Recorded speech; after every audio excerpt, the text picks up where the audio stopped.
பாருங்க வராங்க பாருங்க. என்ன பண்றது பாருங்க. இல்ல, ஒரு கோரிக்கை வைக்கப்பட்டது. அந்த கோரிக்கை நிபந்தனை அடிப்படையில் அது பேசி முடிக்கப்பட்டது. இதுக்கு பிறகு கேட்கலாம் திறக்க மாட்டோம். வெளில நிக்கிறோம், நேரம் ஈஸியா உள்ள வந்திருக்கலாம்.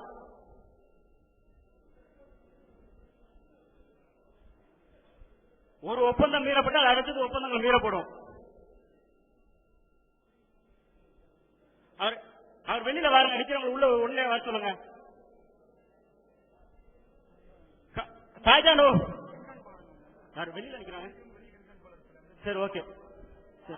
பிஸ்மில்லாஹிர் ரஹ்மானிர் ரஹீம்.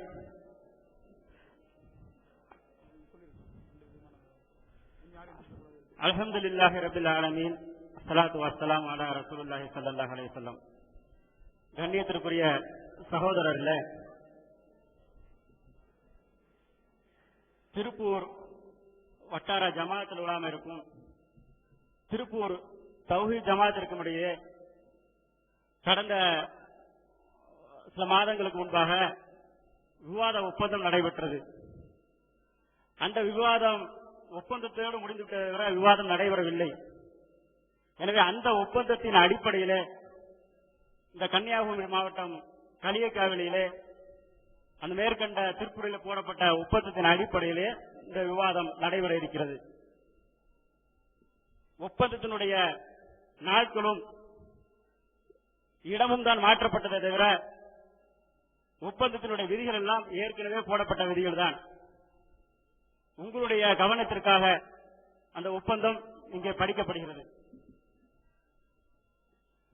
திருப்பூர் வட்டார ஜமாஅத்துல் உலமாவிற்கும் திருப்பூர் தௌஹீத் ஜமாஅத்திற்கும் இடையே விவாதம் செய்ய ஒத்துக்கொண்டு நடந்த கடித போக்குவரத்துகளின் தொடர்ச்சியாக திருப்பூர் எம்என்ஆர் வீதியில் உள்ள மௌலவி ஹாபிஸ் எம் அகமது ஷரீப் ஆலிம் அவர்களின் வீட்டில் இருதரப்பாரும் செய்து கொண்ட விவாத ஒப்பந்தம். திருப்பூர் வட்டார ஜமாஅத்துல் உலமாவின் சார்பாக அதன் பொறுப்பாளர்கள் முன்னிலையில் கீழ்கண்ட நபர்கள் கலந்து கொண்டார்கள். 1. மௌலவி ஹாபிஸ் எம் சைஃப் அப்துல்லா ஜமாலி.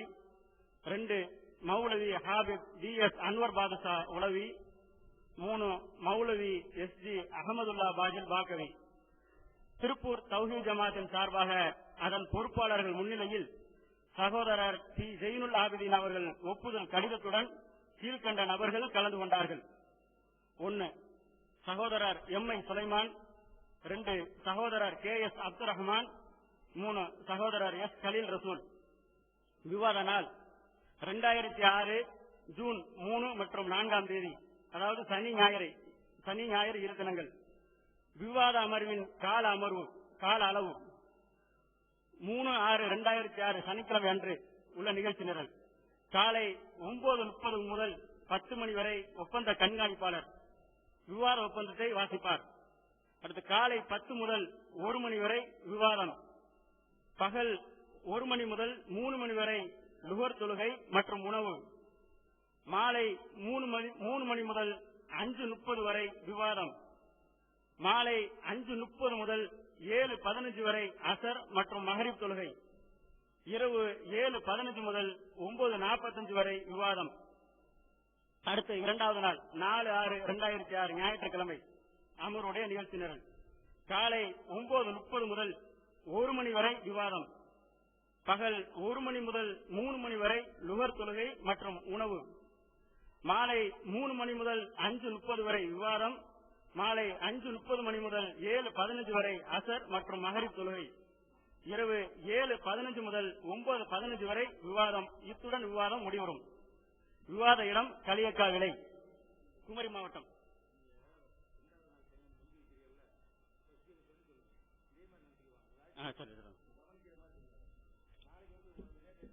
அதாவது இப்பொழுது நம்ம நிகழ்ச்சி சரியாக 9:30க்கு ஆரம்பிக்க இருந்தது.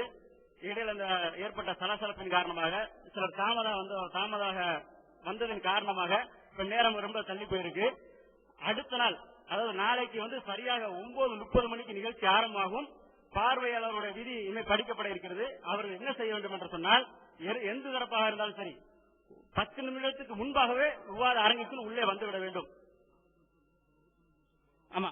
ஆமா, அதாவது இப்ப அடுத்தடுத்து ஒரு நாளைக்கு ஒரு 3 அமர்வு இருக்குன்னு சொன்னா ஒவ்வொரு அமர்வுக்கும் அந்த 10 நிமிடத்துக்கு முன்பாகவே விவாத அரங்கத்திற்குள் உள்ளே வந்துவிட வேண்டும். அவர்கள் உள்ளூர்காரராக இருந்தாலும் சரி, வெளியூர்காரராக இருந்தாலும் எந்த அணியை சார்ந்தவர்களாக இருந்தாலும் தயவு தாட்சணை பார்க்கக்கூடாது. அவர்களுக்காக யாராவது சிபாரிசு செய்தார்கள் என்று சொன்னால் அவர்கள் ஒப்பந்தத்தை மீறுகிறார்கள் என்ற பொருள் கொள்ளப்படும். அதனால எந்த அணியை சார்ந்தவர்களாக இருந்தாலும் சரி யாரும் தயவு தாட்சணை உள்ள விடக்கூடாது. அவர்களுக்காக யாரும் சிபாரிசு செய்யக்கூடாது. சிபாரிசு செய்தார்கள் என்று சொன்னால் அவர்கள் பின்வாங்கிறார்கள் என்ற கருத்தை தான் மக்கள் எடுப்பார்கள். எனவே இந்த ஒரு தடவை தவிர மற்ற தடவை எந்த தயவு தாட்சணை எதுவும் கிடையாது 2 அணிக்குமே. அடுத்து விவாத செலவு, அரங்கம், ஒலி அமைப்பு, தண்ணீர், டைம் பீஸ் போன்ற செலவுகளை இரு தரப்பினரும் சமமாக பகிர்ந்து கொள்ள வேண்டும். 5 அரங்க ஏற்பாடு. அரங்க ஏற்பாடு செய்வதற்கும் விவாதத்திற்கு இரு தரப்பினரும் பொதுவாக செய்ய வேண்டிய வேலைகளுக்கும் இரு தரப்பிலும் தலா 3 நபர் கொண்ட குழு நியமிக்கப்படுகிறது. இரு தரப்பிலும் பரஸ்பரம் எழுத்தில் ஒப்புக்கொண்ட செலவுகள் மாத்திரமே சமமாக பகிர்ந்து கொள்ளப்படும். இரு தரப்பினரின் கடிதத்துடன் காவல்துறையின் அனுமதி பெறுவது இக்குழுவின் பொறுப்பாகும். அடுத்த 6 பார்வையாளர்களுடைய விதி. ஒவ்வொரு தரப்பிலும் தலா 200 நபர்கள் வீதம் 400 நபர்கள் மாத்திரம் பார்வையாளராக அனுமதிக்கப்படுவார்கள். பார்வையாளர்கள் இதை நல்லா கொஞ்சம் கவனிச்சுக்கோங்க. ஒவ்வொரு அமர்வு தொடங்குவதற்கு 10 நிமிடங்களுக்கு முன்பாகவே இருக்கையில் அமர வேண்டும். 3 விவாதத்தின் ஒவ்வொரு அமர்வும் முடிந்து 5 நிமிடம் கழித்துத்தான் அரங்கை விட்டு வெளியே செல்ல வேண்டும். 4 அமர்வின் இடையில் வெளியே செல்பவர் அந்த அமர் முடியும் வரை எக்காரணம் கொண்டும் அரங்கினுள் அனுமதிக்கப்பட மாட்டார். 5 அரங்கினுள் பார்வையாளர்களுடைய விதி. 5 அரங்கினுள் செல்போன், வாக்மேன், ஒலி பதிவு கருவிகள் ஏதும் அனுமதிக்கப்படாது. 6 விவாதம் தொடங்கிய பின் இருக்கையை விட்டு எழுவதோ, பிறரிடம் பேசுவதோ, விவாதத்தில் குறுக்கிடுவதோ, கருத்து சொல்வதோ, சத்தமிடுவதோ, துண்டுச்சீட்டு கொடுப்பதோ, பிரசுரங்கள் விநியோகிப்பதோ அரங்கிலும் உள்ளேயாக இருந்தாலும் சரி வெளியாக இருந்தாலும் சரி கூடாது.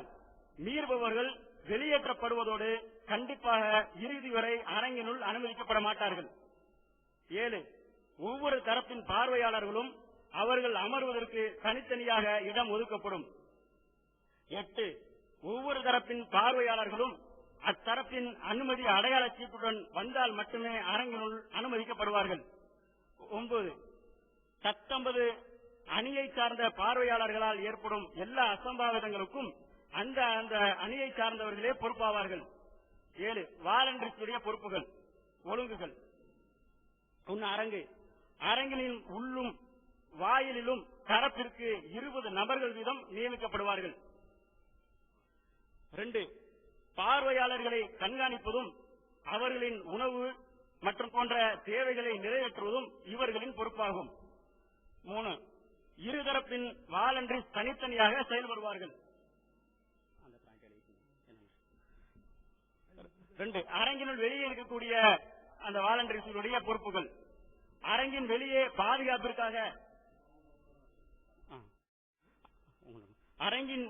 பாதுகாப்பிற்காக தரப்பிற்கு 5 நபர் வீதம் 10 பேர் நியமிக்கப்படுவார்கள். 2 அணிக்கு ஒருவர் வீதம் 2 பேரின் கூட்டு தலைமையின் கீழ் இவர்கள் செயல்படுவார்கள். அடுத்தடுத்த விதியை சகோதரர் கண்காணிப்பாளர்.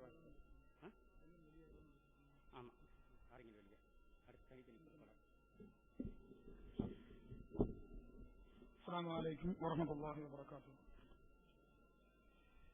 விவாத ஒப்பந்தத்தின் பாதிய படிச்சிட்டாங்க, நீ பாதி படிக்கணும். தனித்தனி பொறுப்புகள். தத்தமது அணியின் பார்வையாளர்கள், அறிஞர்கள், வாலண்டரிஸ், கண்காணிப்பாளர்கள் ஆகியோரின் உணவு, தண்ணீர் போன்ற தேவைகளுக்கு அந்த அணியினரே பொறுப்பாவார்கள். 2 விளம்பரங்கள் இரு தரப்பிலும் தனித்தனியாக செய்து கொள்ளலாம். எனினும் விளம்பர வாசகங்கள் அடுத்த அணியின் ஆட்சேபனைக்குரியதாக இருக்கக்கூடாது. 9 வீடியோ. அதுல 1 இரு தரப்பினரும் தனித்தனியாக வீடியோ எடுத்துக் கொள்ள வேண்டும். 2 வீடியோ பதிவின் போது தேதியும் நேரமும் அதில் இடம்பெற வேண்டும். 3 ஒரு அணியினரின் வீடியோ பதிவை மறு அணியினர் சார்பில் ஒருவர் கண்காணிப்பார். 4 கண்காணிப்பதற்கு தேவையான வசதியை இரு அணியினரும் செய்து கொடுக்க வேண்டும். 5 விதிமுறைகள் மீறப்படும் போது அது சரி செய்யப்பட்ட பின் விவாதம் தொடரும். 6 இரு தரப்பினரும் தாங்கள் எடுக்கும் வீடியோ பதிவின் ஒரு பிரதியை மற்ற அணிக்கு தர வேண்டும்.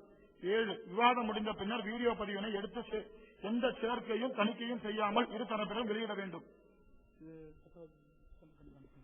விவாத ஒப்பந்தம் 10.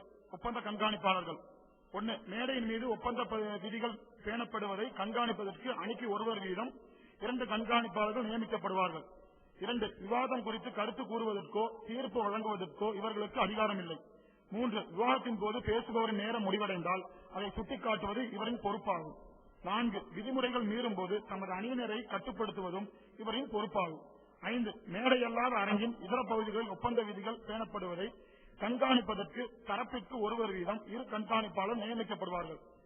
11. விவாதிப்போர். 1. ஒவ்வொரு அணியிலும் 5 பேர்கள் மட்டும் பங்கு பெறுவார்கள். 2. தொகுதி ஜமாத்தின் சார்பாக கலந்து கொள்ளும் அணியின் சகோதரர் பி. ஜெயலலிதாவின் அவர்களும் ஒருவராக இருப்பார். 3. விவாதிப்போருக்கு உதவியாக விவாதத்தில் பங்கு கொள்ளாதவர்களாக அணிக்கு